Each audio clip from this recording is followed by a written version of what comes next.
va se faire presser. Du coup, maintenant, on a un joueur qui a la ligne sur lui. On va rota. On va rota. Du coup, comme on va pas être attendu de ce côté-ci, on va aller directement... Attention, la bonne insertion, là, le travers qui ne va pas connecter. On va tomber sous les balles de Choukri qui était là pour l'intercepter. On a un deuxième joueur qui va suivre ses busters. Azoxy a pris le kill sur Just One, la bonne décale. Encore une nouvelle fois de Choukri qui viendra prendre le kill sur Buster. 1-0 pour les Destro AK. Clairement, on a eu... Et Wizak, Neturo par-dessus sur Azok. Situation de 4 vs 3 en faveur des joueurs de la SFPD maintenant. 4 vs 2 plutôt, pardon. Alors que Fusion qui va réduire un peu la marque en prenant le kill sur Neturo. Attention pour intercepter cette Ibana. Très très bien joué de la part de Choukri qui est revenu dans le pack. Et on voit quand même que c'est des électrons libres. Hein, côté Destro, même en étant en infériorité numérique, ils continuent de partir en roaming. Ce qui leur permet de revenir en 2 vs 2. Choukri qui est maintenant au niveau de la salle d'attente. Clairement, là, on était en 2v4, c'est bien ça? Ouais, on retourne en 2v2. Ça fait très mal là côté SFPD parce qu'on a très bien attaqué. Ce serait dommage franchement de perdre cette manche. Du coup Fusion qui fait kill sur Nozmine. 2v1, Nezor pourra-t-il le faire? Et quel retournement de situation! Quel retournement de situation entre ces deux équipes, c'est très très dur comme tu dis pour Nezor qui va tomber sous les balles de Choukri. De toute façon, il était en tir croisé. On aurait eu la revenge d'un des deux côtés.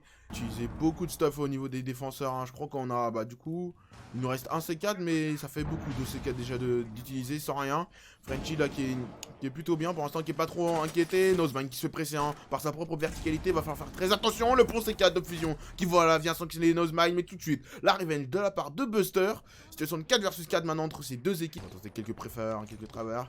Nozmine qui va s'insérer maintenant. On fait attention sur la gauche, on va être attendu par deux joueurs. Attention à cette ligne. Ouh, la décale sur ce dot qui ne connectera pas. Pour le moment, je le sens un petit peu côté SFPD, un petit peu perdu. En tout cas pour ce début de manche. On rentre tous à la fenêtre. Regarde, on est dans un autre noir et dans lui cliquer fait la par Choukri et par Azox. On rentre tous à la fenêtre et clairement on se fait punir. Beaucoup trop facile là ce round.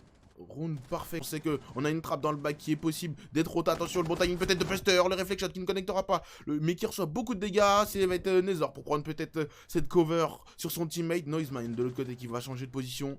Situation de 5 vs 3. Un des throws qui sont très très bien sur ce 5ème round.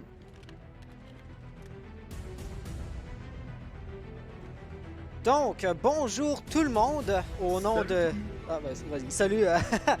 Salut, ouais. Salut, ouais, comme ça. Bonjour tout le monde, au nom au nom de toute l'équipe de la RCL. Bienvenue au Play Day 2 aujourd'hui. On va avoir une seule partie, un seul best of 1, la Hooligan eSport que vous avez vu à l'instant. On a malheureusement passé l'intro à parler et non pas trop des ratios. On peut voir ici Upside Down, qui eux aussi, voici les ratios. Et on a un Salah avec... Ah bah non, il n'y a pas fait de ronde. Ok, nickel. Donc on reprend un petit peu plus en profondeur les ratios de la Hooligan, si ça te dit. Donc, voudrais-tu en profiter également pour te présenter? Moi, c'est HansiV4. Et toi, c'est la première fois, si je ne me trompe pas, que tu es sur la chaîne de la RCL. Donc, j'ai volontairement pas dit ton pseudo, pas dit ton nom. Je te laisse te présenter. Donc, bonjour, moi c'est Romain, j'ai dans le cast. Et du coup, je remercie déjà la RCL d'avoir accepté que je puisse co-caster. Et je remercie Hans de m'avoir proposé ce poste. Et j'espère faire de mon mieux. Je vais faire de mon mieux. On va l'espérer. Il y a une chose qu'on va espérer, par exemple, également. C'est pas ta faute, mais on a eu des petites coupures de micro au niveau des Discord. Donc ça, c'était légèrement embêtant. Oh! Mais tu vois, c'était pas du tout ta faute, donc je ne te blâme aucunement. On va seulement espérer que les dieux de Discord nous soient plus favorables. Et Complètement. sans plus attendre, Hooligan eSport contre la Upside Down. La seule partie aujourd'hui qu'on va avoir, ça va être sur Littoral. La Hooligan commence en attaque. La Upside Down, par extension, va défendre. Et sans plus attendre, la première phase, ça va être le ban des opérateurs. Alors, moi je suis impatient de voir ce qu'ils vont proposer sur Littoral. Littoral, c'est une map 50 pas avantageux pour l'attaquant, c'est pas avantageux pour le défenseur. C'est vraiment leur game A. On perd un joueur. On perd un joueur, c'est pas grave, c'est la phase de ban. Et donc je suis impatient de voir ça. Et surtout, donc on a déjà des rotations qui vont couper. Je sais pas s'il la joue les Hooligans. Mais on a déjà des rotations coupées. Nomad qui est un agent plutôt embêtant, du type embêtant, puisque vraiment ces hardjabs peuvent proposer poser de gros problèmes pour les défenseurs. Et on a des balles plutôt classiques. Nomad Jackal, deux agents très difficiles à counter, surtout Jackal, clairement, qui ne met quasiment pas counter, je crois. Il peut pas être counter. Non, Jackal, t'es tag, puis t'acceptes ouais. que l'ennemi va connaître ta position. T'acceptes qu'il sache. Donc voilà, un ban Jackal, c'est très intéressant, banal, mais très intéressant toujours. Et ça banne une Valkyrie, ok, on a la Logan qui banne, c'est ça, c'est la Logan qui a banne une Valkyrie, pourquoi pas. Donc attention, là, c'est vraiment des prises d'infos en masse, en moins. Parce que Oligan qui banne Jackal, donc déjà eux en attaque, moins d'infos, ok. Et il banne Valkyrie en défense qui donnera pour les défenseurs, donc ça part sur un pied d'égalité finalement. Moins d'infos pour les attaquants, moins d'infos pour les défenseurs. Et le dernier ban, ça sera peut-être un écho, ça sera sûrement un écho. Parce que l'écho est très difficilement. Donc voilà, avec ça, on va être prêt. On va être prêt à lancer la première ronde. Et puis très sérieusement, la première ronde. Ah, et Nifon d'ailleurs a été capable de reprendre la partie tout juste à temps. Donc on n'aura pas besoin de faire un rehost. Et voilà, on a ici une première défense qui va se jouer au Penthouse et au Home Cinema. Donc, avec les dernières mises à jour, avec les derniers changements qui sont venus à la méta, il y a plusieurs équipes qui vont vraiment aimer défendre en tout premier remplacement la salle de billard et le salon narguilé. Ouais. Ici, apparemment, la Upside Down n'est pas de cet avis-là. C'est ça, c'est... Pourquoi pas, on va voir un petit peu ce que... Mais t'as encore ton microphone qui coupe dans Discord, c'est très embêtant.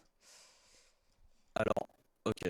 Donc si vraiment ça persiste, poulet, je pense que je m'en bute.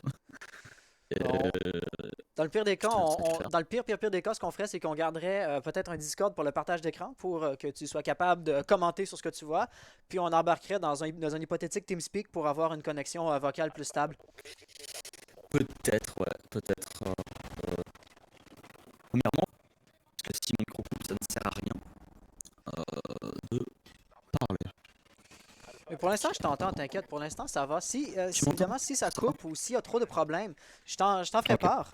Mais pour l'instant, on commence peut-être à parler de la première défense. Regarde ce trou de rotation-là.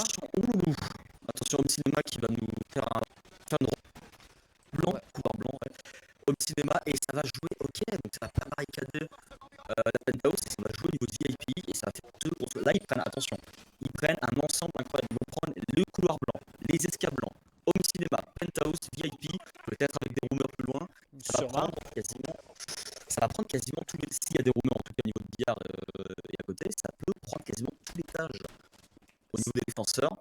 Donc ça peut être une défense super risquée, mais en même temps qui marche. Ah oui, on a un maestro qui est couloir blanc, qui va embêter qu'à prendre un maximum. Honnêtement, j'ai jamais vu cette stratégie-là. Tu sais, des fois, on va avoir le mur derrière le lit qui va pas être renforcé, mais bien ouvert pour nous permettre de contrôler le VIP en même temps. Tu sais, des trucs comme ça, des méta qui sont pas la méta standard, mais qui sont pas non plus ouvertement exotiques ou qu'on a pas non plus ouvertement jamais vu, tu vois. Ici, par contre, c'est absolument le cas. Ce sont clairement les joueurs d'Upside Down qui ont inventé cette stratégie-là. Et maintenant, ben, il va falloir lui faire passer le test de l'épreuve du feu. Est-ce que ça va passer? Est-ce que ça va fonctionner? Jusqu'à présent, c'est sûr qu'on est sur un très début de partie, mais Dez a déjà encaissé beaucoup de dégâts, donc il faut croire que pour l'opener, en tout cas, les résultats sont pas au rendez-vous. Ben, complètement, on a vu déjà une hache qui était au niveau de jeune. Terrasse, chicha. Ça agresse plutôt vite. Ah bon, Ouais. donc là-dessus, pas de problème. Ouais, t'as vraiment beaucoup ton micro qui va avoir beaucoup de bugs. Okay. Donc écoute, ce que je t'invite à faire, dans les coulisses, en arrière-plan, tu nous trouves un TS qu'on peut utiliser. Je sais pas si la RCL ont un TS, beaucoup de leur organisation est sur Discord. Donc tu nous trouves un TS et puis on va y aller en toute vitesse quand on le pourra. Avec un premier kill ici qui va arriver de la part de Zofia. Donc Zofia à la fenêtre qui va couper la rotation. Très bien joué ici. Et vraiment, c'est là qu'on peut voir un peu la faiblesse ou le problème de la stratégie que l'Upside Down a adoptée. Il joue lourdement sur le roaming. Après tout, ils défendent pas tant que ça l'objectif, voire même ils ouvrent l'objectif. Donc les roamers sont essentiellement vital à cette défensive. Et jusqu'à présent, ben, Zofia, ici joué par Torok, va absolument savoir comment bloquer ou comment counter ce roaming-là. Cependant, on va prendre quelques dégâts sous les balles de lésion. Blue Stick va être lui-même lourdement désorienté. Mais il y a des Mingu de part et d'autre, donc il ne pourra pas se faire rusher tant aussi longtemps qu'il est désorienté. De son côté, on va voir Doc qui va être capable de faire un premier kill ici sur H. Bien joué, il va encaisser quelques dégâts. Il pourrait se guérir s'il veut prendre le 2 secondes d'écart pour le faire. Cependant, s'il le fait pas. C'était sûrement parce qu'il était encore en pleine fusillade. Mais pour l'instant, il y avait un 2 secondes d'écart de calme. Donc, il aurait très bien pu s'y tenter.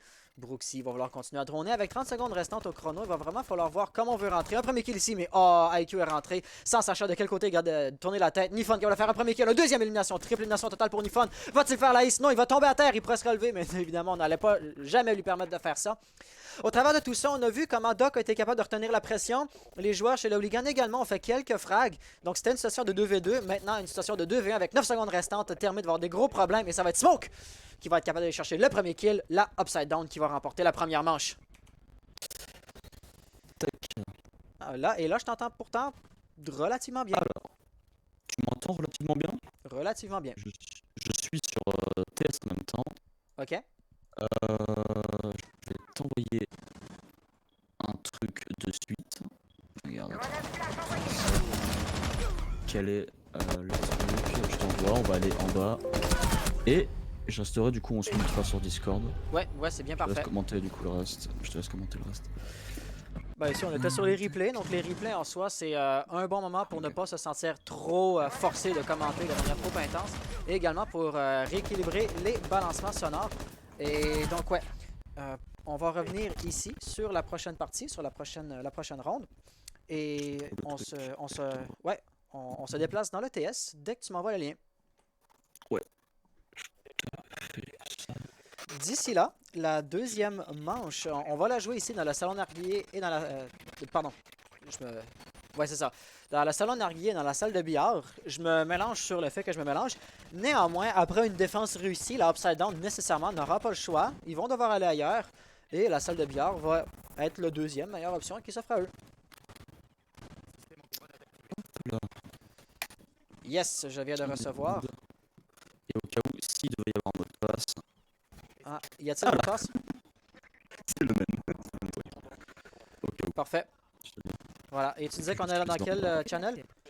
je suis tout en bas dans salle hashtag 4 public, tout en bas. Salle hashtag 4 public.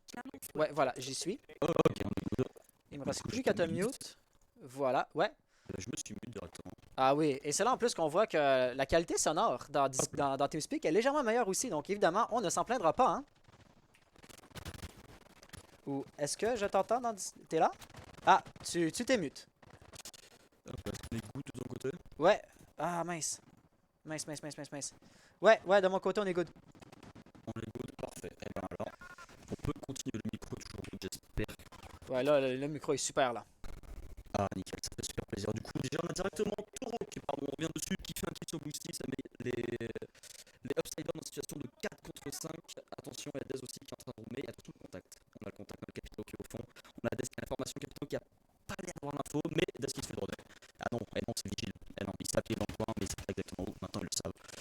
Et ils sont deux. On a Pulse AFK. Attention, le contact. Non, c'est Soulsta qui prend le kill. Et Soulsta qui a on a triple kill, puisqu'on a Pulse qui. Mais là, voilà, Pulse faisait quoi? Dès que la pression arrive, il commence à bouger. Donc, est-ce qu'il fakeait, est-ce qu'il faisait semblant d'être AFK? C'est pas le bon moment pour faire le troll. Donc, on va faire croire aux attaquants qu'on est tous AFK durant la phase de préparation. On a tous sûrement déjà vu ce petit troll-là dans une partie casuale. Chico qui va tout juste rater une bonne quantité de ses balles. Ça, c'est dommage. Son adversaire, si je ne me trompe pas, voilà, IQ, elle aussi, va être bien taguée. Mais les deux joueurs sont encore vivants et ça prend qu'un seul PV pour être en vie, pour être en mesure de tirer et de tuer. Belle tête de la part de Chico ici. Et ouais, du coup, la tête de Chico qui, c'est même pas une tête, tu vois, c'était un corps qui met une situation de 2v4. Attention, on a Nifon qui est mis sous pression au niveau de ses bagages. Et on a toujours Chico qui est de l'autre côté tout seul. Et là, ça va faire du 1v2, je pense. Ouais, voilà, 1v2 pour Nifon. Clairement, les deux ont l'air de savoir où il est. Il sait exactement où ils sont. Ça va être celui qui va bouger en premier. Et clairement, celui qui va avoir le meilleur shoot. Mais attention, il y a Nifon qui est trop impatient. Nifon qui se décale, ça met 1v4 à Chico. Attention, est-ce qu'il peut le faire? Il peut le faire. 50 secondes. Il est dans une bonne position pour l'instant, ça va. Il va peut-être pas forcément savoir. Et non, c'est où il est. C'est directement Ligan qui remporte cette deuxième manche. En effet, le temps allait jouer à sa faveur. Cependant, dès qu'il s'enclenche dans une fusillade, dès qu'il va commencer, dès qu'il se présente en fait face à son premier adversaire, dans ce cas-ci c'était Ibana, ben, il perd sa fusillade. Tout ce qu'il avait à faire, c'était juste de jouer le temps et de laisser le compteur bourse s'écouler. Le temps tombait à 0. Malheureusement, eh ben il l'a pas fait. Eh ouais, c'est ça, c'est dommage que Nifun soit décalé ici parce que ça a mis mal, son allié. Et puis après, le Chico, pareil, qui s'est dit je vais pas attendre, je vais essayer de jouer bon kill. Et ben écoute, c'est pas grave, ça arrive. Un peu le stress du match ou quoi que ce soit, on n'y pense pas trop. On fera plus les mêmes erreurs, je pense, les prochains rounds. Et là, du coup, ils mettent, bon, vu j'ai pas vu le début, mais je pense qu'ils mettent quand même un très joli round, la Hooligan. Et du coup, si je dis pas de bêtises, ça fait. Attends, ça fait 1-1, on est d'accord, je vais dire ça. Ça fait 1-1, et donc pour l'instant, un match qui est plutôt serré, et c'est ce qu'on aime, c'est ce qu'on veut voir. En effet. Donc, la toute première ronde avait été gagnée par l'Upside Down. Pas parce que le temps s'écoulait, il était rendu à 0. Mais quand même, c'était le temps qui s'écoulait qui a vraiment forcé Termite à faire un petit rush de dernière seconde qui n'aura pas fonctionné. Dans la deuxième manche, la Hooligan était beaucoup mieux préparée. Ils étaient en situation de 4v1 lorsqu'il restait 50 secondes au chrono. Et ici, c'est tout simplement très bien. Même si on ne devait pas jouer le kill, le désamorceur aurait pu se faire poser très facilement, sachant que Capita était encore vivant et bien présent dans la composition. Et c'est pourquoi l'Upside Down va retourner exactement au même endroit, à savoir encore la salle de billard et le salon narguilé. La composition va légèrement changer par exemple. Mozzie va faire une apparition. C'est ça, et surtout, on peut remarquer, c'est qu'ils n'ont pas de gros agents. En tout cas, là, ça joue pas à la cogne, ça va plutôt essayer d'aller roamer. Ça va être du proxy BP, je pense que le BP va être tenu par une ou deux personnes maximum. Et sinon, oulala, attention, on a un spawn qui est fait par Pulse, il peut être monstrueux. Et on a un deuxième spawn qui fait en même temps par Jagger. Non, ça colle, pas. C'est dommage. Donc on a quand même 3. Non, on a 2 roomers et Beaucoup de rumeurs. On a beaucoup de roomers. On a peut-être trop de roomers. Peut-être trop. Si on voulait jouer l'avocat du diable dans la toute première ronde, on se rappelle comment la méta était lourdement axée sur le roaming. Et puis, à leur mérite, ça avait super bien fonctionné. Dez ici, qui va tenir la porte, par exemple, il est droné. Donc, il ne semble pas savoir non plus de quel côté la pression va arriver. C'est la porte principale en avant qui va être le gros danger. Zofia qui est juste ici. Mais on ne se sent apparemment pas confiant. Spike avec le trou, mais... Oh, on ne le repère tout juste pas. Attention, là c'est un duel qui est remporté par Zofia, ouais, Dez qui a voulu piquer un petit peu trop. Là c'est les défenseurs qui ont pris quasiment le contrôle de bas. Non, les attaquants plutôt, excusez-moi. On a Spike qui reprend un kill sur Soulax, et du coup il reste plus que Jaeger en bas, c'est ça, au niveau de barre bleue. Et donc là les attaquants ont juste à le déloger et ils ont le contrôle de tout en bas. Et ils auront juste à remonter, et ça met déjà l'Upside Down en situation de 3v5 à 1 minute 50 du timer. Donc faut faire attention, ça par contre là-dessus, il y a un duel, on le voit, non, il joue à la COG, justement, on parlait de la COG. On a un Sledge à COG qui du coup met une grosse tête sur le Chico, et ça met en situation l'Upside Down de 2v5. Ouais, on reste Torok, et donc du coup, 2v5 c'est très compliqué, il reste 1 minute 30, les défenseurs ont intérêt à ne pas surpique, à attendre tout simplement, et surtout à gagner leur duel, on les faire pour eux. On me dit que le live bug. Est-ce que c'est le son qui bug ou... Non, c'était le... Attends, quoi? Non, c'est du logiciel de stream sur Discord, ça bug pas apparemment. La voix brouille. On est sur TS, est-ce que... Mon Discord, mon OBS ne me dit pas que genre le PC est surchargé puis qu'il est en train comme de sauter des trames, de sauter des images pour garder le... Parce que j'ai ton live là en fond, je ne vois aucun... Enfin, j'ai 0 bug sur ton live. On me dit que c'est l'audio par exemple. Là, si c'est l'audio, ça c'est des problèmes très embêtants à régler. Je vais faire si vraiment l'audio est encore mauvais, autant ça va aller très vite, je te laisserai gérer, clairement, parce qu'on va pas perdre plus de temps à essayer de régler ou je sais pas quoi. Enfin, parfois. Ah ouais, donc si c'est ta voix, mais là, de temps en temps, qui brouille, ça va être le problème Complètement. Vas-y, je te laisse pour la situation de alors. En fait, tu peux s'il te plaît garder un œil surtout sur le Discord quand les... Est-ce que tu es dans le Discord de l'RCL? Non, t'es pas dans le Discord de l'RCL. Mince. Ouais, il y a les admins qui disent ouais, il y a des problèmes ou il y a des petits glitches par-ci par-là. Et puis, c'est sûr que ça fait comme une chose sur laquelle garder un œil. Quelquefois, mais pas tout le temps, le son du live entier bug, mais ça le fait quelquefois pas tout le temps. Ok, ouais, ça arrive quand le processeur est surchargé. Pour l'instant, par exemple, je suis confiant ou je confirme que c'est pas le cas. Et au travers de tout ça, on va voir ici Stiffy qui va gagner encore une ronde pour la Hooligan après 2 rondes d'échouer d'affilée. Clairement, la Upside Down n'est pas capable de tenir la salle de billard. C'est ça. Bon, bah, on espère que le micro va bien. Donc du coup, analysons tout ça. C'est super dommage que les roomers, on a les 3 roomers en bas qui se sont fait sortir absolument, enfin, surtout extrêmement vite. Il y a eu les informations, ils n'ont pas gagné leur duel. Bon, bah écoute, c'est pas grave, ça arrive. Mais du coup, ça a mis les Hooligans dans une situation de 5v2. hyper rapidement. Bon, à la fin, on est retourné en 1v1, donc attention à ça. Je pense qu'ils ont un peu surpris quoi que ce soit. Je parlais de la COG, là on voit justement Sledge contre Jaeger. Il y a assez d'ACOG pour moi. Je pense que les duels étaient aussi pas gagnés à cause de ça. Et bon, bah après avoir un peu ce qu'ils vont nous offrir, je pense qu'ils vont partir de ce billard pour peut-être partir. Partir où? Peut-être Kitchen, peut-être Penthouse. Je sais pas, non, Penthouse ils l'ont gagné, donc je pense Kitchen. À part s'ils veulent peut-être retenter, qu'ils disent que c'est la malchance. Puisque là, ce round c'est fini en 1v1, donc à rien de le gagner. Donc, on va tenter une chose pour libérer un peu des ressources de l'ordinateur. Je suis vraiment désolé pour toi, mais le partage d'écran que je te Aucun fais, problème. je vais le descendre au 480p, 15 images secondes. Comme ça devrait, du moins j'espère, libérer un minimum les ressources du système. Donc, et espérons pour le mieux à ce niveau-là, tu vois. Ça va être... ok, donc ça va être sympa. Donc voilà. Je le vois. Pour l'instant, tout a l'air bien. De Ça mon va, côté, moi, tout a l'air bien.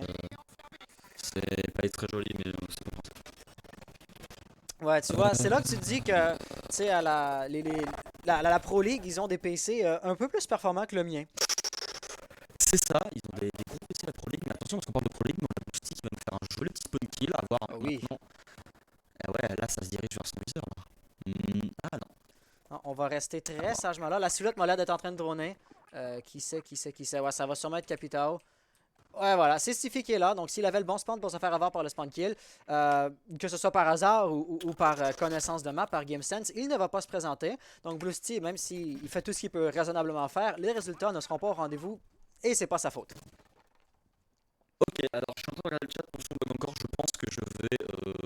bah tant pis alors, je vais te laisser... Mais Je vais ça- te laisser... Non, ma connexion est... Non, est rendu très, là, très je vais encore libérer des ressources sur le PC. Voilà, je viens de fermer le Non, logiciel mais qui faisait je les pense... overlays. Je pense pas que ce soit Ah, toi ça. parce que je sais pas, je suis en train de regarder ou quoi, j'ai un bon MS ou quoi que ce soit, donc au pire, Non. c'est pas grave, je vais te laisser faire ou quoi que ce soit, de toute façon on n'est pas là pour niquer non plus leur match ni le cast. C'est embêtant. C'est très Donc, embêtant. au pire, je vais te laisser cast poulet, tu sais quoi, si vraiment ça bug ou quoi que ce soit, on va pas faire perdre plus de temps ou quoi. Je vais te laisser cast, je vais regarder le live, moi en attendant quoi que ce soit, Ok. je vais te laisser faire, tu pourras enlever le partage d'écran et puis Ouais, comme ça tout ira au mieux. c'est surtout le partage d'écran qui doit drainer des ressources. Ben écoute, merci de ta compréhension, puis désolé de devoir partir si tôt. Si c'est... Aucun problème. J'ai déjà eu des problèmes comme ça, puis honnêtement, ce qu'il faut faire, c'est redémarrer selon le problème, parce que tu sais, le symptôme, c'est que l'audiologue, mais selon le problème qui cause le symptôme, est-ce qu'on va avoir une tâche ici? Ah, tout juste pas, mais il va se faire punir par le fait justement qu'il n'avait pas réalisé que... Ah non, c'était Sophia qui était en rappel à la fenêtre. Néanmoins, c'est ça, selon le bug audio, ça peut être causé par un ou deux problèmes différents, et à ce moment-là, ça pourrait ne pas justement être ta présence dans le stream le problème. Donc si ça se trouve, on peut te ramener. Écoute, je me mute, j'attends de voir un petit peu quoi que ce soit, ce qui se passe, et puis... Voilà. ça arrive, Bah, tu sais quoi, ça je vais quitter TeamSpeak également. Aucun problème. Hop là, tac. Ouais, donc là, Ça, et bah écoute, je vais me mute quoi que ce soit, Ouais. Et ben, Et belle tête ici de la part de Zofia. Mais ouais, c'est ça. Je vais me reconcentrer un petit peu sur le cast avec 40 secondes restantes au chrono. C'est une situation de 3v3 au même moment où Sledge est capable de faire un autre kill. Donc tout va dépendre de Nifon ici qui est dans l'emplacement le plus prévisible du salon VIP. Tout ce que ça prend, c'est une grenade bien lancée de la part de Brooksy. Par exemple, il n'a plus de grenade dans son inventaire. Plan numéro 2, ce serait une arbalète de feu de Capital. Lui non plus n'a plus rien. Donc ça va tout simplement être Brooksy qui va tenter d'y aller ici au rush. Doc, juste là, reçoit de la pression, mais il ne sait pas de quel côté donner de la tête. Capable de faire un premier kill, situation maintenant de 2v2, 14 secondes restantes au chrono. Ça va se jouer. Nifon capable de faire le frag sur le porteur des amorceurs, ça pourrait être un problème. Et oui, l'Upside Down va à nouveau rapporter une défense dans le penthouse et dans le home cinéma. Nous montrant ici qu'ils sont très confiants sur cette salle-là. Mais définitivement, ça va leur prendre des victoires dans plus qu'un seul emplacement, dans plus qu'un seul BP pour être en mesure de remporter cette map-ci. Parce qu'après tout, Rainbow Six, ça se joue pas sur un seul BP. Les replays vont nous montrer. Ils vont nous montrer juste ici Zofia avec la première élimination, mais qui se fait refrag tout de suite après. Si je ne me trompe, justement, c'était Lésion qui était par-dessus son épaule. Donc, évidemment, il faut avoir conscience, non pas seulement de la personne sur qui tu tires, mais des autres défenseurs, des autres adversaires qui vont être dans la map. Doc avec un premier kill juste ici. IQ qui essaie de rentrer, qui est capable de faire un minimum de progrès dans le BP, mais ultimement le porteur des amorceurs Capiton, dans ce cas-ci, je pense, avait été éliminé et avec 7 secondes restantes au chrono, c'était un retard qu'il était tout simplement impossible de récupérer. Donc, bien joué à la Hooligan, mais meilleure chance la prochaine fois. On va maintenant être en situation de 2-2. Donc, les deux équipes sont sur un pied d'égalité. La partie s'annonce très serrée. On va faire un test. Dites-moi, s'il vous plaît, si l'audio lag encore, on va faire apparaître ceci. Les 3 plus gros KD du Play des 1 sont tous de la Death Row. Voilà, donc une petite information cocasse comme ça. Et puis si jamais justement ça devait être l'apparition d'overlays comme ça qui font laguer le stream, qui font laguer l'audio, bien l'audio devrait tout juste venir de bugger. Et vous me direz s'il vous plaît si c'était bel et bien le cas. On a tenté de défendre chez la Upside Down 2 fois le top au niveau de la salle de billard. Et ça a échoué. Donc ici, on va tenter la cuisine à la place. En espérant pour le mieux. La composition va demeurer très légère. Oh, spawn kill ici va avoir eu lieu de Blusty. Bien joué. On va déloger Zofia. Zofia, en termes d'opérateur, c'est pas nécessairement un gadget super VIP. On n'a pas délogé, exemple, Libana ou ici, vu qu'on est au top, Sledge va être très important pour jouer à la verticalité.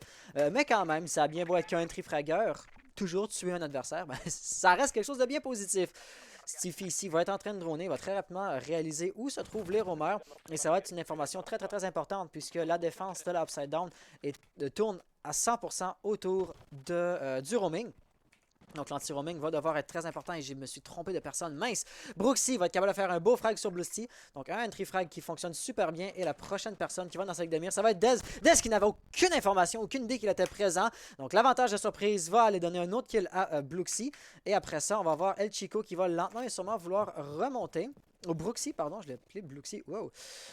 Mozzie va être de retour, par exemple. Évidemment, on ne voudrait pas laisser l'entrée principale tomber dans les mains des joueurs de la Hooligan sans donner au moins un minimum de résistance. Donc, ça va être Abdel Soulax, j'espère avoir bien prononcé le pseudo, qui va résister ici. Il va infliger quelques dégâts, sans non plus aller chercher un frag. Et puis les défenseurs, la Upside Down est un désavantage numérique dans sa situation actuelle. Donc il faudrait, idéalement pour eux, qu'ils soient capables de rattraper un peu le retard qu'ils ont pris. Avec 1 minute 25 restante au chrono, la Hooligan a encore amplement le temps de monter un assaut très violent sur l'objectif. Notons également la présence de Pulse, El Chico juste ici au top. Donc c'est à croire qu'il s'attend à ce que Sledge vienne en haut pour tenter de jouer la verticalité. Mais si on regarde Brooksy, c'est absolument pas le cas. Il va lancer des grenades frag dans l'objectif, tentant d'aller chercher un kill. Malheureusement, les résultats ne seront pas au rendez-vous. Donc bien joué à toi, meilleure chance la prochaine fois. Et ici, ben, ça va être la source sur l'objectif lui-même qui ne tardera pas à arriver. Le drone va prendre l'info sur la présence de Mozzie. Et comme de fait, il va s'encaisser beaucoup de dégâts. Il a encore la nitro, donc il pourrait la balancer par-dessus l'ouverture qui a été faite dans le mur. Des gros pré-shots. Est-ce qu'on pique un peu trop? Oh, les deux vont s'échanger des tirs. Stiffy est très faible. Mozzie également. Mais c'est surtout, on a, je crois, Sledge juste ici qui est parti flanquer. Donc si on ne fait pas attention, ça pourrait être la fin de Abdel Soulax. Par exemple, de l'autre côté, on a eu Spike qui a fait un kill. Une double élimination de la part de Spike. Ça va nous laisser en situation de 1v4 pour Pulse. La situation est assez grave ici pour les joueurs de l'Upside Down. 1v4, pardon, 1v3, des amorceurs en train de se faire poser et les attaquants, qui ont maintenant un rôle de défense restant, vont se disséminer partout dans l'objectif. HM maintenant, PLS, belle nitro qui a été lancée. Ça nous met en situation de 2v1. Par exemple, te focusser ou tirer sur l'adversaire qui est à terre au lieu de tirer sur le Sledge qui lui-même va répliquer avec sa propre arme pourrait être un problème. El Chico va encaisser quelques dégâts. On peut voir vraiment que chez la Hooligan, on va tenter de jouer le temps au maximum. Brooksy, sur ses drones, va se faire avoir de telle façon. Maintenant, Stiffy, en situation de 1v1, a très peu de vie. La moindre balle va lui être fatale. Est-ce qu'il va être en mesure de réagir face à ça? El Chico pourrait même détruire le désamorceur. Stiffy, est-ce qu'il va avoir le temps de réagir face à ça? Non, tout juste pas. Chico ne semble pas savoir de quel côté la pression va arriver. Le capitaine juste là. Est-ce qu'on va faire le kill? Tout juste. Mais est-ce qu'il va avoir le temps de détruire le désamorceur? Je ne pense pas. Non, voilà. La ronde va avoir été gagnée par la Hooligan à cause du désamorceur. Bien joué ici par la Hooligan. Bien joué également par la Upside Down. Chico qui était capable de faire une bonne reprise de l'objectif.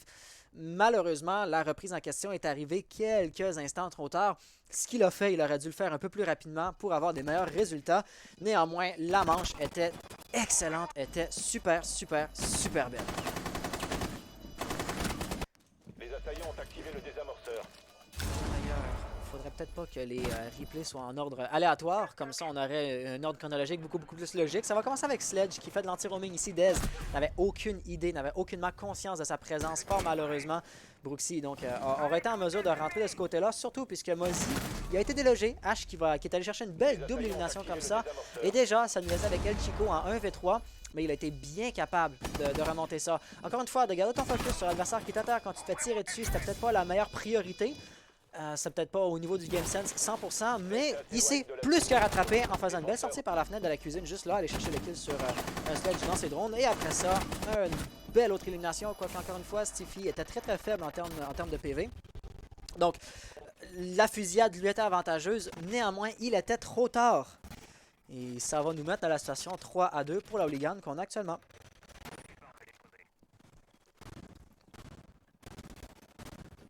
À nouveau, on va aller dans la cuisine. Ça va être notre dernière manche avant le changement de rôle. Donc, c'est la dernière opportunité pour la Upside Down de remporter un point en défense.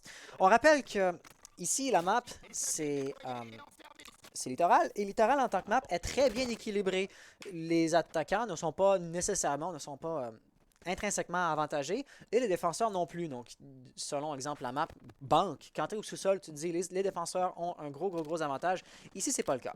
Néanmoins, ce qui peut bien se passer, c'est que peut-être que la Upside Down a une défense largement supérieure à son attaque, ou peut-être que c'est la Hooligan qui a super bien planifié ses attaques, mais que ses stratégies en défense laissent un peu à désirer. Donc, le changement de rôle pourrait quand même venir inverser la tendance. Ça reste à voir, seul le temps nous le dira.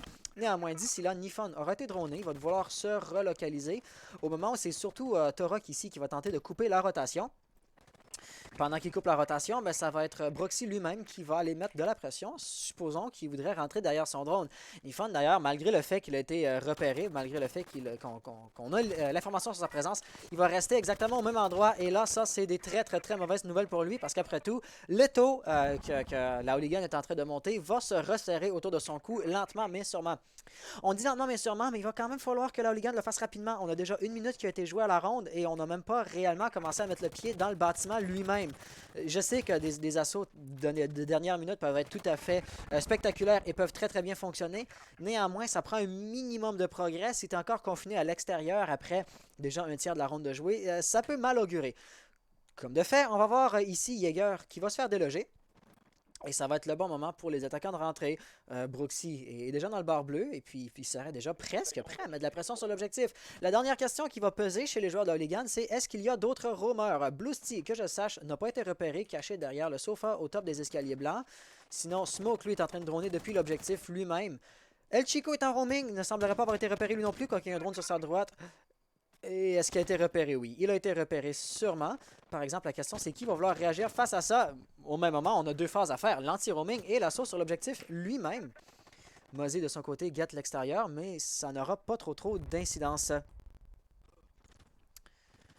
On va voir. Au même moment, je vais prendre sa perspective. Mozzie va se faire déloger. Donc, on a remarqué qu'on a un roamer qui est délogé et un joueur sur l'objectif. Dez, temporairement, est en situation de 1v5 jusqu'à ce que Bluesty soit capable de revenir lui prêter main forte. Et ça, va falloir que ça arrive très rapidement. Avec le plafond qui est en train de se faire exploser au-dessus de sa tête, les emplacements où Dez peut tenir l'objectif sont de plus en plus limités juste ici. S'il a une bonne ligne, le plafond va le rendre vulnérable. Et puis, il peut pas vraiment non plus juste prêter son attention au plafond. Parce qu'après tout, on a Ash juste ici qui va aller le push. Le frag, par exemple, va arriver à Dez. Des grenades frag vont arriver. Ça regarde relativement mal. Il va vraiment falloir que Bluesty revienne, qu'il fasse quelque chose. Avec Buck et Sledge qui sont au top, ça pourrait être une rotation idéale pour un roamer. Malheureusement, les résultats ne sont pas au rendez-vous. Bluesty va avoir été tout simplement beaucoup trop passif. Il aurait dû revenir, mais non, il ne l'a pas fait. Et là, il va devoir faire une reprise de possession de l'objectif du bâtiment avec un V4. Il est désavantagé à peu près à tous les sens du terme. Et comme de fait, juste ici, il va avoir Zofia qui va aller faire un dernier kill. Torok, bien joué à toi. Et la Hooligan va se positionner à un pointage de 4-2, tout juste à temps pour le changement de rôle. La première partie, ou la première moitié de la partie, leur est favorable. En espérant que le reste de la game aille tout aussi bien pour eux. Ou en espérant que la deuxième moitié de la partie voit tout à fait un changement de tendance si jamais vous êtes un fan ou si jamais vous êtes un supporter de la Upside Down. Parce que définitivement, le statu quo ici, s'il devait tenir, serait bien parti pour mener la Upside Down à une défaite. Donc maintenant serait le moment ou jamais d'inverser les tendances et de rattraper un peu la partie qui est en train de leur glisser des doigts.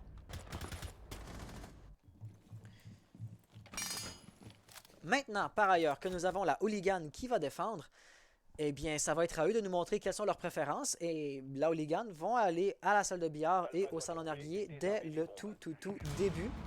Donc, on va avoir Smoke et Spike qui vont renforcer ce mur extérieur-ci. Ce qui va vraiment m'intéresser, ça va être Maestro. Donc, on a vu la Upside Down jouer Maestro qu'une seule fois. Et ben, le Maestro n'aura pas eu une grosse incidence sur la partie. Ici, Stiffy va-t-il être capable de mieux jouer que son homologue de chez l'Upside Down? Et puisqu'on a également le changement de rôle chez les deux équipes, eh ben maintenant que l'Upside Down attaque, peut-être qu'eux vont avoir certaines habitudes d'attaque qu'on n'aura pas vu chez la Hooligan.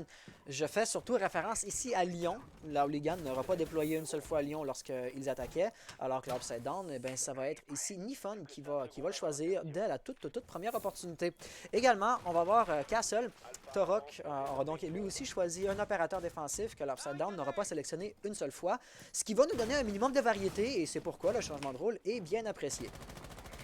De quel côté la pression va-t-elle arriver? On se rappelle que lorsque c'était dans la première moitié, on avait tendance à beaucoup plus mettre de la pression et de l'intérieur et du balcon Chicha.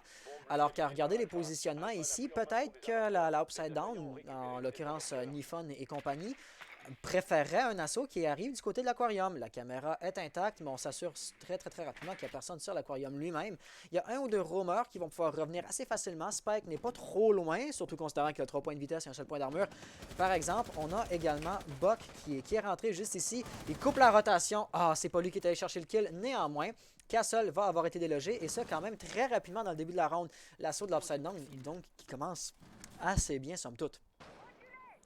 Par-dessus ça, on va avoir Bluesty juste là qui va saboter une première barricade et maintenant il va être en bonne position pour bloquer les rotations. Ça nous montre d'ailleurs très rapidement qu'on n'a pas tant de défenseurs que ça sur l'objectif. On voit 2 silhouettes et on a également, je crois que c'est, voilà, juste ici Broxy, lui qui est en défense par proxy, tout juste à l'extérieur du BP. Il voit encore tout juste les pieds. Ah, il n'a pas tiré. Oh, il aurait pu infliger encore une fois 5 ou 10 PV de dégâts à quelqu'un. Bluesty va aller faire une double élimination. Bien joué à lui, ça va avoir délogé à peu près tous les roamers qu'on avait et l'assaut sur l'objectif lui-même ne sera plus tardé.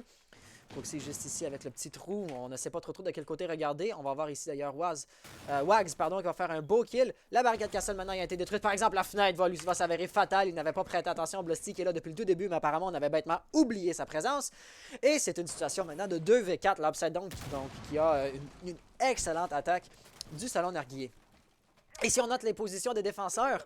Jaeger et Broxy, ils ont un bon contrôle encore sur B, mais la salle de billard elle-même, sur A, on a un contrôle que très partiel. Comme de fait, Zofia va commencer à poser. On va avoir le feu et la fumigène de Capito qui va arriver. Le drone lion qui va d'autant plus paralyser les défenseurs. Le désamorceur se fait poser et c'est très évident. Les joueurs devaient le savoir. On va tenter la sortie. Malheureusement, il n'y avait personne en rappel ici. Quand même, Broxy a été capable de déloger la pression sur lui. Ce qui va lui permettre de se retourner et de tourner son attention sur le désamorceur lui-même qui est devenu l'objectif à ce stade dans la ronde. À nouveau, le drone lion, le drone E1D va arriver. Ça va paralyser un peu l'action. Ça va ralentir peu importe ce qui pourrait se passer, et après tout, la Upside Down ne voulait que jouer le temps. Et selon cette logique-là, envoyer le drone E1D, avoir Bluesty en rappel juste ici, c'était absolument la chose à faire. On semblait savoir qu'il allait avoir un run-out, et Bluesty a parfaitement bien réagi face à ça. Donc voilà, va pour les replays.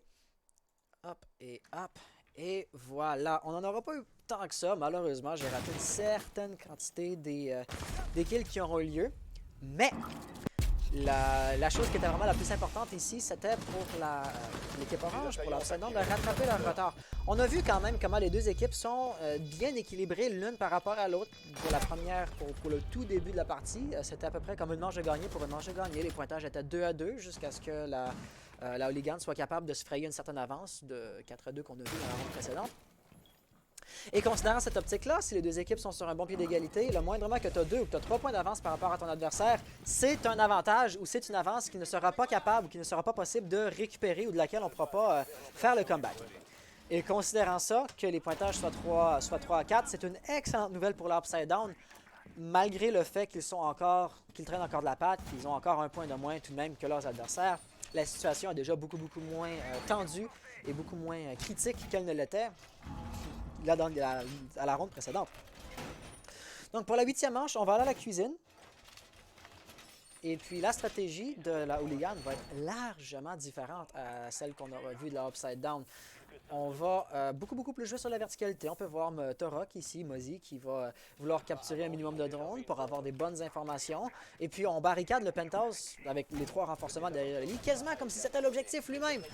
Et puis en quelque sorte, on pourrait dire que ça l'est. Si le top tombe, et bien Bug va pouvoir tout simplement ouvrir le plancher de A à Z et à partir de là, défendre la cuisine elle-même va devenir suicidaire, ni plus ni moins.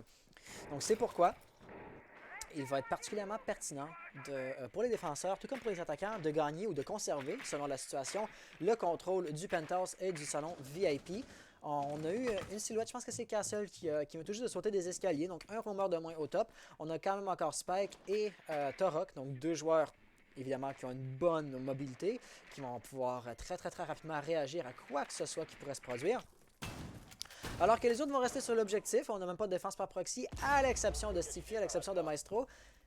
Et puis ici, je ne peux que supposer qu'il tient cette ligne-là à cause de la coque. On peut voir comment, voilà, là-bas avec le beau croisé, c'est une distance qui est quand même éloignée. On voit tout juste le bout du canon de, je crois, Zofia. Donc le moindrement qu'on a Bluesty, ouais, voilà, Bluesty juste ici, le moindrement qu'il avance, il pourra se faire avoir par Stiffy. Et est-ce que ça va avoir lieu justement, et considérant justement la ligne que Stiffy tient, avoir la COG, c'est très apprécié dans ces situations-là. D'après moi, il voit, d'après moi, il sait, il prête très attention, il voit le bout du canon, il attend le bon moment pour réagir, et oui, une belle tête va arriver. C'est le genre de ligne, évidemment, à partir de laquelle on ne peut pas vraiment réagir quand on était Zofia. Tu te fais tirer dessus, tu as genre 25 angles, 25 lignes de vue à scanner pour voir d'où les balles viennent, alors que ton adversaire a déjà son canon de centrer sur ta tête. C'était une fusillade qui était impossible à gagner pour Bluesty. Donc, jusqu'à présent, la Hooligan a quand même un bon début de ronde avec une situation déjà de 5-3. Et on va avoir El Chico qui va se sentir très agressif. Malheureusement, l'agressivité n'était pas la bonne solution ici. Les attaquants ont maintenant perdu le désamorceur. Dez, juste derrière, pourrait peut-être se laisser tenter pour aller le récupérer. Mais ça ne semblerait pas non plus être la meilleure des idées. Parce que là, vraiment, tu rentres par la fenêtre de la cuisine, ok, tu as récupéré le désamorceur, mais côté réaliste, c'est une mort instantanée. Alors qu'ici, il va tenter de rentrer à partir de l'arrière, mais récupérer le désamorceur dans cette situation-là va être beaucoup plus difficile, comme on peut voir. Il reçoit également des tirs, je pense, de la part de Maestro. Maestro qui va faire un kill, et non! La double élimination de la part de Maestro. La Hooligan qui va faire encore un autre kill grâce à Wags. Et ça va donner une manche parfaite. La Hooligan, donc, qui mène maintenant avec à nouveau 2 points d'avance. Et si je ne m'abuse, ça va être un 6-4. Donc ça nous mettrait-il hypothétiquement, non, 5-3. Je me trompe, je me dévance un peu. Néanmoins, le point de match, la situation de point de match ne se laissera pas tarder. Et encore une fois, au risque de me répéter, sauf si l'Upside Down n'est pas capable de rattraper le retard qu'ils ont, et ça très rapidement, eh bien la Hooligan est bien partie pour remporter cette map-là. Voilà, Ash qui tente de rentrer, beaucoup trop agressive pour son propre bien. Meilleure chance la prochaine fois à ce niveau-là. Capito qui veut rentrer, qui n'avait pas d'autre choix après tout, n'est-ce pas? Quand il n'y a plus de roamers ou quand on ne sait pas où sont les roamers, on va tenter de déloger les défenseurs sur l'objectif. Mais après tout, l'objectif est très lourdement défendu, de sorte à ce que ce ne soit pas du tout facile de rentrer de ce côté-là. Ici, on va aller pour la toute première fois au bar bleu. Les joueurs chez l'Upside Down ne l'auront pas tenté une seule fois. Donc la Hooligan vont nous mener essentiellement vont nous montrer comment on défend ça. Et apparemment, ça va être avec une Mira. J'ouvre une parenthèse, c'est légèrement surprenant que Mira n'ait pas été ban dans le tout début de la partie. Après tout, c'est un opérateur qui est très efficace dans le littoral. Si on la compare à Lésion, peu importe dans quelle map, dans quel BP on se trouve, il va toujours avoir des portes, des fenêtres ou des corridors qui vont mener vers l'objectif, et c'est là qu'on met les Mingu. Lésion va toujours être aussi efficace dans une map que dans une autre. Mira, elle, dépend de la map.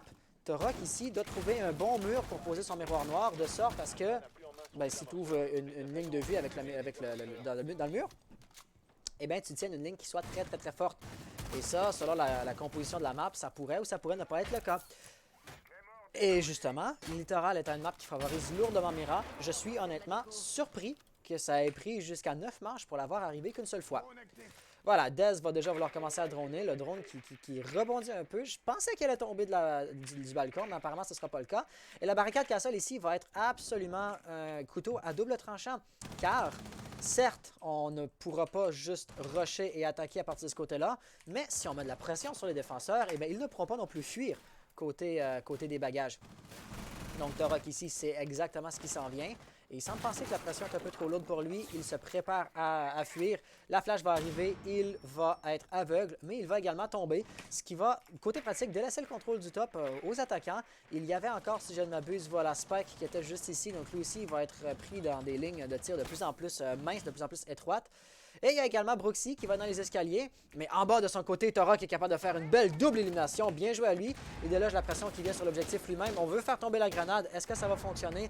Je ne pense pas. Quand même, très bien essayé. Et là, ça va être El Chico qui va être en pleine mission pour déloger les roamers qui sont au top. En l'occurrence, ici, il va venir chercher immédiatement Spike. Spike qui est lui-même en pleine fusillade. Il va recevoir des balles un peu des deux côtés, mais il va survivre. Surprenamment d'ailleurs, il a encaissé aucune des balles de Dez. Dez qui va tenter de trouver le tir croisé à partir de ce côté-là. La chance ne sera pas plus au rendez-vous et donc c'est El Chico qui va reprendre la fusillade. Encore et toujours, Spike va être caché.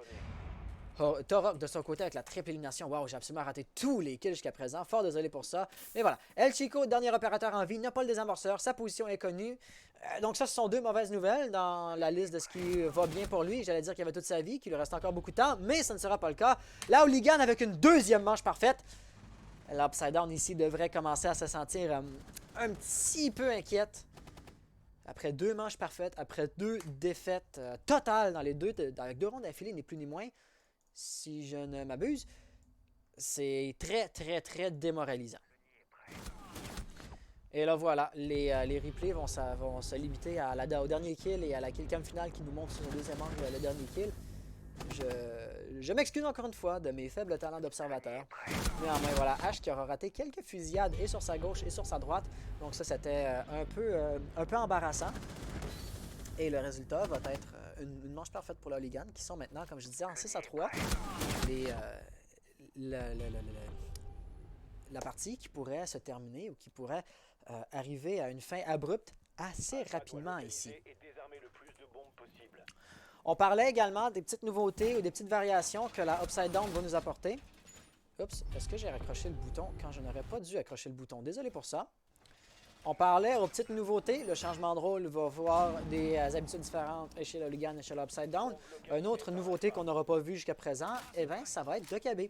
On va avoir juste ici El Chico qui va jouer avec Dokkaebi. Donc apparemment, on va vouloir y aller de manière un petit peu plus tactique. On note surtout quelques gadgets de prise d'information chez l'attaque, notamment Lyon et Dokkaebi, on vient de parler d'elle. Et ça, ma question va être, est-ce que c'est parce qu'on a de la difficulté à localiser ou à positionner l'emplacement des roamers ou la position des défenseurs? Si on ne sait pas où ils sont, si on rush à l'aveugle, eh bien, la fusillade est quasiment assurément vouée à l'échec. Et ici, ben, la conséquence de ça, c'est que Dokkaebi va avoir une puissance de feu assez faible. Donc, El Chico ne sera pas un top fragueur pour son équipe, pas dans cette ronde-là, sûrement. Et si on regarde le reste de la composition, wow, on a déjà eu deux frags très rapides qui vont arriver. C'est très agressif. Et donc voilà, je me disais peut-être qu'on va avoir une avancée qui va être un peu plus stratégique avec Dokkaebi, évidemment, qui n'est pas un bon entry frag, qui n'est pas un bon opérateur de rush. Mais apparemment, pas du tout Sledge qui va tout de suite rentrer faire un kill avant de se faire refrag. Et là, si on veut faire un peu le tour des perspectives des défenseurs, Jaeger va être absolument prêt. Spike à recevoir de la pression. Il faut également qu'il fasse attention au balcon. Torok se demande si quelqu'un rentre par en bas. Ce n'est pas le cas. Wags est tout juste ici dans le couloir. Et finalement, ça va être Stiffy qui va être dans le salon narguillé. Nifon, pour sa part, est absolument prêt à rentrer à partir de l'aquarium. Cependant, la caméra va clairement le voir. Oh, avec les téléphones qui sonnent, la présence de Spike va avoir été connue. Ce serait donc le bon moment de rentrer. Nifon lance par exemple une flash. Ça, pour moi, ça parle d'une faible connaissance au niveau des positions des adversaires. Parce que définitivement, ils ont mal droné. Ils pensaient qu'il y avait quelqu'un directement dans l'aquarium. Et c'est tout simplement pas le cas. Il vient, tout bêtement, de gaspiller l'une de ses ressources. Et ça n'augure rien de bon. Dez qui va bien pouvoir bloquer ou couper les rotations. Et ça, c'est une... Ouais, voilà, on voit clairement qu'ils s'attendent à ce qu'il y ait quelqu'un juste là. Encore une fois, troisième personne, je vous assure qu'il n'y a absolument personne qui est caché derrière le futon, derrière le petit sofa. Ou ni même quelqu'un qui serait sauté par la trappe.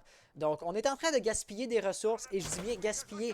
On utilise nos ressources là où il n'y a absolument personne. On n'en tire absolument aucun avantage. Et malgré ça, voilà, ça aura pris un bon 1 minute 30 pour Nifon de rentrer. On travaille sur des fausses informations et ça n'a absolument rien d'encourageant. Juste ici, au moment où El Chico va chercher le kill sur Torok, c'est Blusty qui le ramasse, nous ramenant en station de 3v3. Spike Et son équipe vont donc avoir 1 minute restante pour retenir l'assaut de l'Upside Down. Et puis je dirais que les chances sont à peu près au 50-50. Wags a déjà utilisé l'une de ses grenades smoke, donc il ne en reste plus que 2 pour la dernière partie de la game. Alors que chez les attaquants, on a perdu 2 opérateurs qui auraient pu être un bon opérateur pour aller chercher des kills. Et sinon, Capita aurait été excellent pour aider à poser le désamorceur. Étant donné que lui est mort, Nifon a l'air d'être en train de laguer. Ça, c'est pas le bon moment. On va préparer une grenade frag. La grenade frag va aller chercher un kill. On attend qu'il roule, mais non. Le mur renforcé aura probablement sauvé Stiffy ici. Voilà, Lyon est encore en train de laguer. Non, il a retrouvé son ping. Ça, c'était bon parce que ça aurait été très dommage. Un beau kill ici de la part de Blue Steel. C'est pas le Chico qui a fait le frag. Néanmoins, on va avoir de son côté Mozzie, dernière partance l'objectif. Ça regarde très mal. Spike va devoir sortir. Il est capable de faire un premier kill, mais il sera pas en mesure d'empêcher la pose des amorceurs. Il va avoir donc Blue Steel qui n'a que à garder un œil sur les escaliers. C'est exactement ce qu'il va faire. Et là, ça regarde assez mal pour Spike. Après tout, les défenseurs ont des gadgets de défense. Jaeger ici, Spike n'a pas du tout un kit pour faire une reprise de contrôle au moment où je change de perspective comme une espèce de débile. Blue Steel va faire son kill, l'Upside Down qui était dos au mur si jamais il devait perdre la ronde. La map était perdue. Eh bien, ils savaient qu'ils n'avaient pas droit à aucune erreur et ils n'ont commis aucune erreur. Faisant en sorte qu'on est maintenant dans la 11e manche. Néanmoins, ça n'aura pas changé la situation là où Ligan est encore en point de match. Et ultimement, la moindre erreur va encore s'avérer fatale pour les joueurs de l'Upside Down.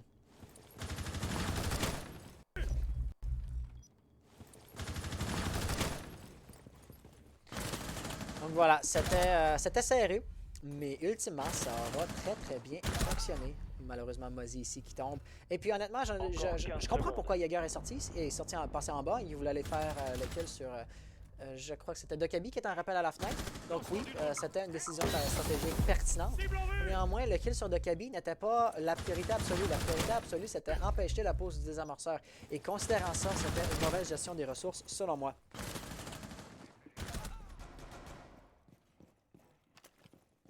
Onzième manche. La 11e manche, ici, va se jouer à nouveau, si on regarde ici, dans la cuisine, une défense qu'on n'aura vue qu'une seule fois de la Hooligan jusqu'à présent.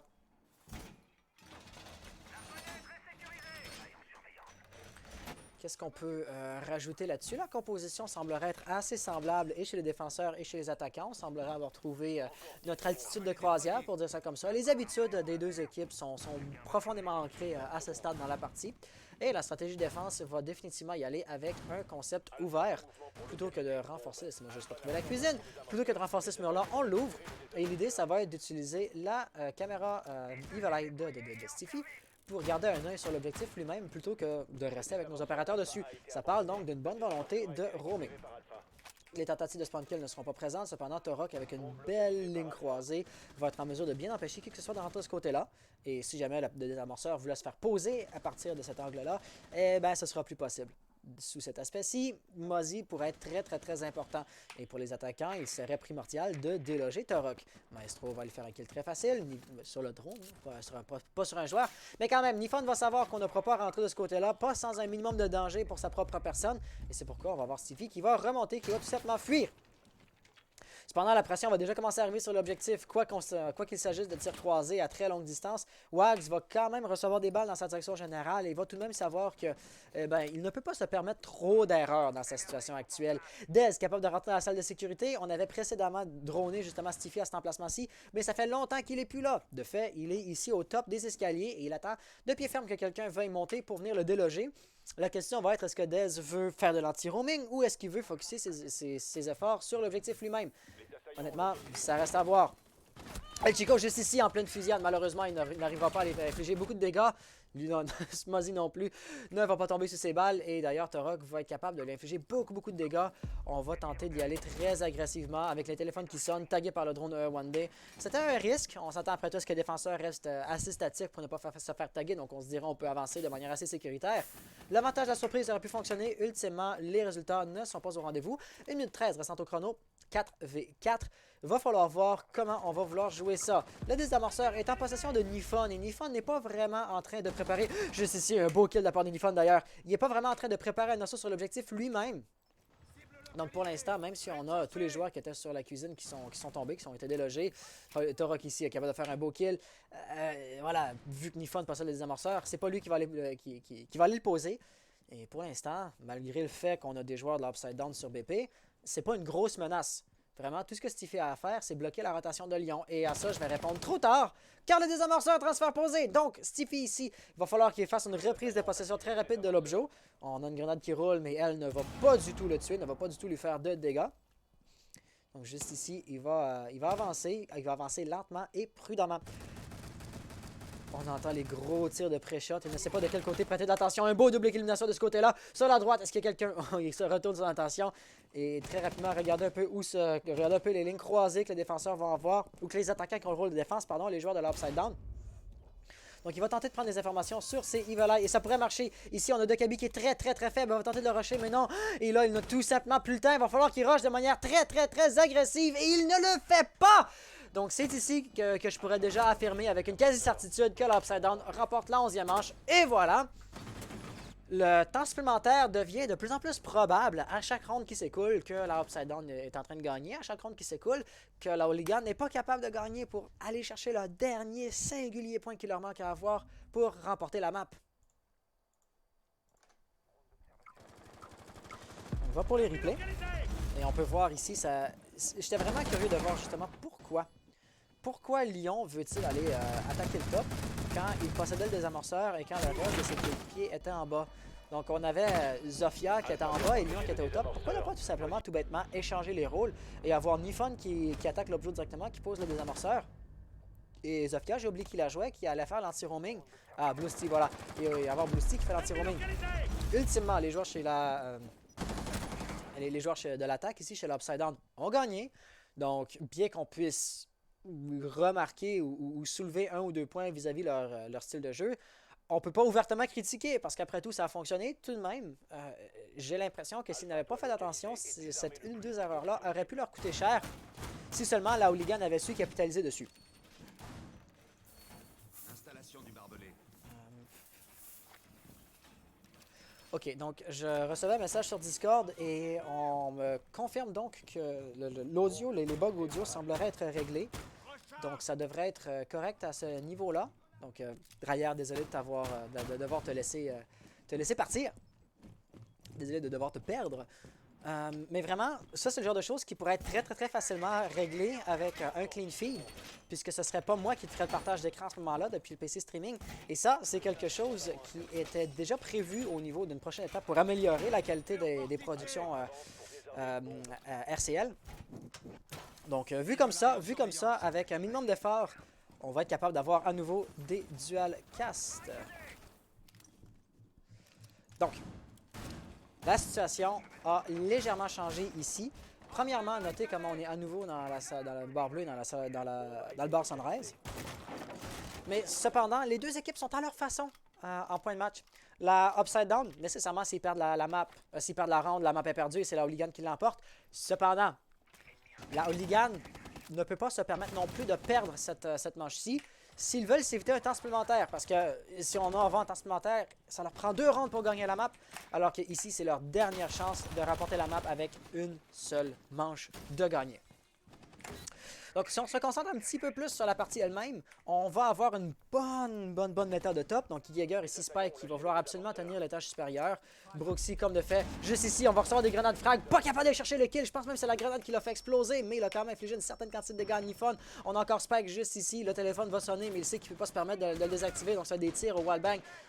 Plus ou moins au pif, on sait à peu près où se trouve ton adversaire, mais de là à pouvoir aller faire un wallbang seulement avec le téléphone qui sonne, c'est un peu poussé. Tout de même, la position générale de Spike est connue, on va vouloir aller le déloger, les wallbangs ne passeront pas, il y a également Tora qui tient une belle ligne croisée, donc on ne pourra pas seulement le rusher. Cependant, je dis qu'on ne peut pas le rusher, on va avoir Zofia qui va arriver juste ici, et Bluesty, lui, pourrait faire quelque chose de très intéressant. Est-ce qu'il a du barbelé ou il met les pieds? Oui, mais il fait très attention à ne pas mettre le pied dessus, donc il n'a pas fait de bruit, donc il a l'avantage de la surprise. Est-ce qu'on va être capable d'aller chercher le kill? Non, c'est un mute qui va l'avoir repéré, sa position donc est maintenant connue et Spike pourrait facilement juste se retourner. Il ne semblerait pas vouloir le faire cependant et juste ici Bluesty va se retourner avec le drone Lion qui va à nouveau être appelé. Bluesty n'a pas conscience de la présence de Spike juste ici. Spike avec un excellent kill sur la droite par exemple. Il y avait un autre attaquant qui est en train de rentrer, je pense. Il y avait une autre silhouette orangée. Lion juste ici. Maintenant, c'est lui qui va avoir l'avantage de la surprise. On tient tout juste la ligne et on attend que Spike se présente. Par exemple, si on devait avoir une stagnation comme ça, ni l'un ni l'autre des joueurs qui bougent, eh bien, au long terme, ça favoriserait la Hooligan parce qu'après tout, chaque seconde qui s'écoule est une seconde de moins que la Hooligan en survivre pour remporter si c'était le chronomètre qui devait décider de la fin de la ronde. La caméra va se faire détruire, mais pas avant qu'on ait l'information sur la présence de Nifon. Et ici, je pense que justement, Wags, s'il voulait tenter d'aller chercher une petite ligne à longue distance sur Lyon, il pourrait le faire. Daz, d'ailleurs, est en train de poser le désamorceur. Avec Stiffy juste ici, qui a aucune idée de sa présence. Oh, wow, non! Le désamorceur n'est pas posé. Ça regarde très mal ici. Abdel, déjà dernier opérateur en vie. 18 secondes restantes, station de V4. Et non! Ça va être la Hooligan qui va remporter la map. Les Hooligans vont donc être déclarés les grands gagnants du Playdé de saison 4 Playdé 2. Et définitivement, c'est une victoire qui va avoir été très très bien méritée. On se rappelle des 2 manches parfaites qu'ils auront fait. Je ne me rappelle plus exactement lesquelles des manches étaient les manches parfaites. On se rappelle qu'il y en avait 2. Donc, il nous a montré que quand il dominait les joueurs chez l'Upside Down, il dominait et pas qu'un peu, disons. Donc voilà, on va avoir les replays finaux et après ça, on va tenter d'aller retrouver nos joueurs pour leur faire une petite interview. Et les replays ici, c'était surtout Dokabi. C'était surtout Dokabi qui tente de poser le désamorceur en furtivité. Ultimement, ça n'aura pas fonctionné et on peut voir que hey, ça paye. Ça paye. Donc voilà, on va venir dans cette interface-ci, j'espère. Ouais, voilà, cette interface-ci. Et tout ce qu'il va nous rester à faire, ça va être d'aller chercher notre gagnant chez la Hooligan. D'ailleurs, on va taguer les Hooligans comme étant les gagnants dans l'overlay. Hooligan Mapwin 1. Mettre à jour. Voilà. Et chez la Hooligan, on avait dit que c'était Stiffy qu'il va falloir inviter. Stiffy R6. On va demander à Stiffy si je peux l'appeler pour l'interview. Il est en a pas dérangé, donc ces notifications n'apparaîtront pas, mais j'espère qu'il va avoir les messages. Voilà. Par ailleurs, vu que c'est la Hooligan qui l'a remporté, où est-ce que j'avais fait ça? Ici, voilà. Est-ce que l'image va être affichée? Allô, Stiffy? Ah, faudrait faire ça, voilà. Donc voilà, on va voir Stiffy. Dès qu'on est capable de rentrer en contact avec lui, on va espérer que ça aille rapidement. Sinon, on va contacter les admins.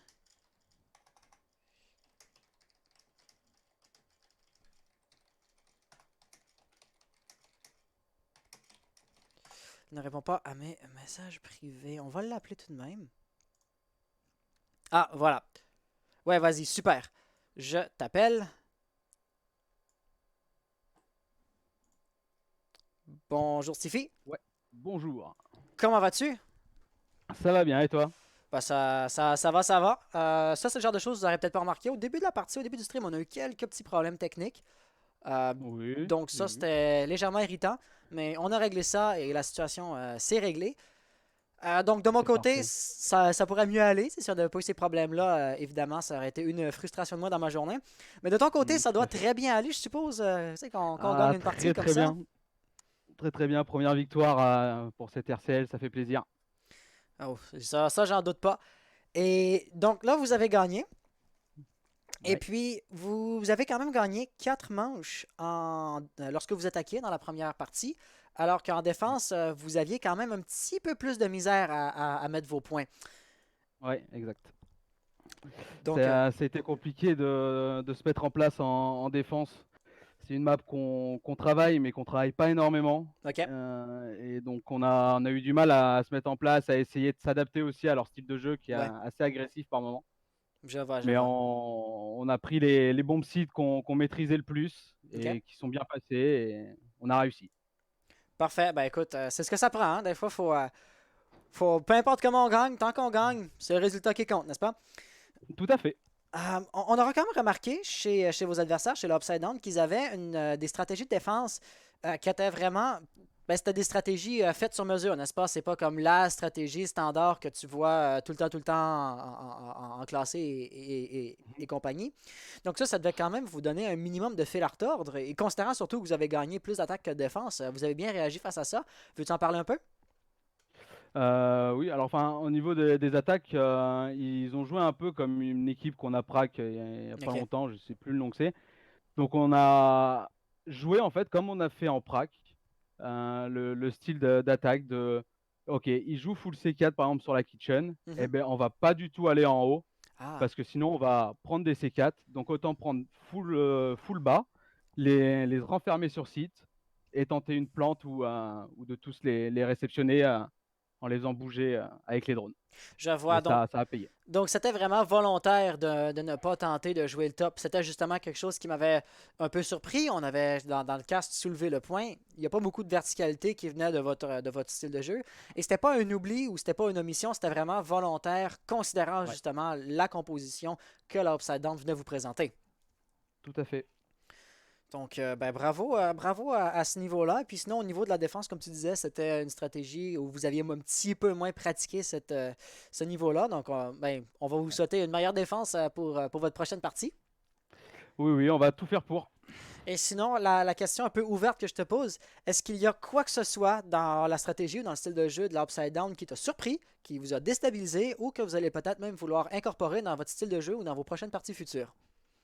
Alors là, sur le coup, je peux pas te dire, il va falloir qu'on regarde la VOD, OK? mais faut qu'on travaille un peu plus notre agressivité par moment, OK. surtout en attaque, un peu comme eux. C'est la seule chose de maintenant que je peux dire que je peux prendre un exemple sur eux. Parfait, parfait. Et donc, moi, ça ressemble à peu près à ça les questions que j'avais pour toi. La dernière chose que je vais t'offrir, micro ouvert. Est-ce qu'il y a quelque chose que tu veux dire sur le stream? Tu peux dire aux gens de se follow à ton Twitter ou tu peux dire merci à ta maman ou quoi que ce soit. Tant que ça reste décent, n'est-ce pas? Tout à fait, tout à fait. Ben, merci déjà à toi pour le cast. De rien. C'est sympa. Merci à la RCL pour cette ligue. Merci à ceux qui peuvent nous soutenir sur les streams ou en dehors. Et puis voilà. Merci. Ben, de rien à toi et merci de jouer parce qu'après tout, la ligue serait très littéralement impossible si on n'avait pas de joueurs. Donc, merci à vous. T'sais, des parties pas castées, ça se peut, mais des castes pas de parties, ça se fait un peu moins. Donc voilà, merci à toi et merci également aux joueurs de l'Upside Down hein, pour avoir participé. Ouais, GG à eux, en tout cas. Et donc c'est Encore une ça. fois. Un gros merci à tous d'avoir été là et ben, bonne fin de journée à ce niveau-là. J'ai pas grand-chose d'autre à rajouter. Merci. Salut. Allez, à plus. Et donc moi, je vais, si on revient peut-être dans cette interface-ci, juste pour dire que l'interview est terminée, pour ne pas juste avoir une face qui n'est plus là à l'écran. Je vais mettre l'écran en fin de stream, parce qu'après tout, le stream est à peu près terminé. Ce que je vais faire, je vais prendre un petit risque sur ma personne. J'espère que les admins de la RCL ne m'en voudront pas trop de ne pas utiliser le overlay standardisé pour le fin de stream. On va faire rejouer les replays qu'on a accumulés à chaque round. Comme écran de fin de stream. Selon moi, ça va être un peu plus dynamique. Encore une fois, j'espère que les admins ne m'en voudront pas trop. Donc, tout ce qui reste à faire, c'est de monter cette scène-là. Essentiellement, juste de prendre les bons... les bons clips pour les mettre dans la playlist. Ah mince, je voulais tous les ajouter, pas un seul qui était sélectionné. Et après ça, ça va être tout pour nous aujourd'hui. Donc encore une fois, un gros merci à tous d'avoir été là. Bonne soirée à tous et à la prochaine. Allez, salut.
s'éloigne de la zone.